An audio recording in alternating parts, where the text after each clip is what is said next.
존경하는 재판관 여러분, 그리고 사랑하는 국민 여러분, 작년 12월 3일 비상계엄을 선포한 후 84일이 지났습니다. 제 삶에서 가장 힘든 날들이었지만 감사와 성찰의 시간이기도 했습니다. 저 자신을 돌아보면서 그동안 국민들께 과분한 사랑을 받아왔다는 생각이 들었습니다. 감사한 마음이 들면서도 국민께서 일하라고 맡겨주신 시간에 제 일을 하지 못하고 있는 현실이 송구스럽고 가슴 아팠습니다. 한편으로 많은 국민들께서 여전히 믿어주고 계신 모습에 무거운 책임감도 느꼈습니다. 국민 여러분께 죄송하고 감사하다는 말씀 먼저 드리고 싶습니다. 제가 비상계엄을 선포하고 몇 시간 후 해제했을 때 많은 분들께서 이해를 못하셨습니다. 지금도 어리둥절해 하시는 분들이 있을 겁니다. 계엄이라는 단어에서 연상되는 과거의 부정적 기억도 있을 것입니다. 거대 야당과 내란 공작 세력들은 이런 트라우마를 악용하여 국민을 선동하고 있습니다. 그러나 12.3 비상계엄은 과거의 계엄과는 완전히 다른 것입니다. 무력으로 국민을 억압하는 계엄이 아니라 계엄의 형식을 빌린 대국민 호소입니다. 12.3 비상계엄 선포는 이 나라가 지금 망국적 위기 상황에 처해 있음을 선언하는 것이고, 주권자인 국민들께서 상황을 직시하고 이를 극복하는 데 함께 나서달라는 절박한 호소입니다. 무엇보다 저 자신, 윤석열 개인을 위한 선택은 결코 아니었다는 사실을 분명히 말씀드립니다. 저는 이미 권력의 정점인 대통령 자리에 있습니다. 대통령에게 가장 편하고 쉬운 길은 힘든 일을 굳이 벌이지 않고 사회 여러 세력과 잘 타협하고 모든 사람들에게 듣기 좋은 말을 하면서 임기 5년을 안온하게 보내는 것입니다. 일하겠다는 욕심을 버리면 치열하게 싸울 일도 없고 어려운 선택을 할 일도 없어집니다. 저 개인의 삶만 생각한다면 정치적 반대 세력의 거센 공격을 받을 수 있는 이런 비상계엄을 선택할 이유가 전혀 없습니다. 저는 비상계엄을 결심했을 때 제게 많은 어려움이 닥칠 것을 당연히 예감했습니다. 거대 야당은 제가 독재를 하고 집권 연장을 위해 비상계엄을 했다고 주장합니다. 내란죄를 씌우려는 공작 프레임입니다. 정말 그런 생각이었다면 고작 280명의 실무장도 하지 않은 병력만 투입하도록 했겠습니까? 주말이 아닌 평일에 계엄 선포를 하고 계엄을 선포한 후에 병력을 이동시키도록 했겠습니까? 심판정 증거조사에서 드러난 사실에 의하면 그나마 계엄 해제 요구 결의 이전에 국회에 들어간 병력은 106명에 불과하고 본관에 들어간 병력은 15명입니다.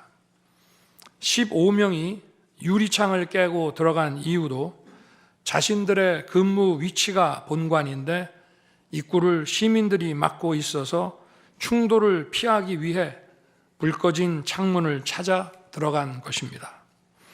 또한 국회의 해제 요구 결의가 이루어진 이후에 즉시 모든 병력을 철수했습니다. 투입된 군의 병력이 워낙 소수이다 보니 국회 외곽 경비와 질서 유지는 경찰에 요청했습니다. 경찰은 인근 전장년 집회 대응 경력 300명을 국회 외곽에 보냈습니다. 부상당한 군인들은 있었지만 일반 시민들은 단 한 명의 피해도 없었습니다. 처음부터 저는 국방장관에게 이번 비상계엄의 목적이 대국민 호소용임을 분명히 밝혔습니다. 또한 국회의 계엄 해제 요구가 신속히 뒤따를 것이므로 계엄 상태가 오래가지 않을 것이라고 했습니다.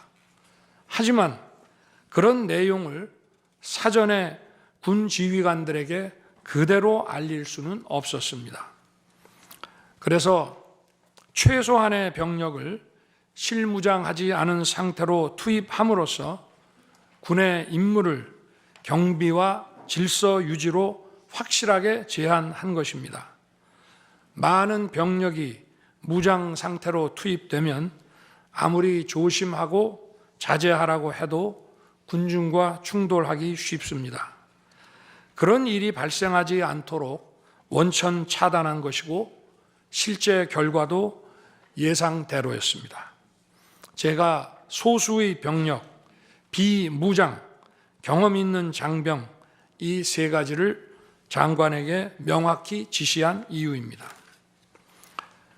그런데도 거대 야당은 이것을 내란이라고 주장하고 있습니다.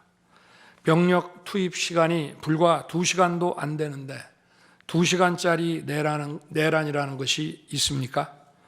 방송으로 전 세계, 전 국민에게 시작한다고 알리고 국회가 그만두라 한다고 바로 병력을 철수하고 그만두는 그런 내란을 보셨습니까? 대통령이 국회를 장악하고 내란을 일으키려 했다는 주장은 어떻게든 대통령을 끌어내리기 위한 선동 공작입니다.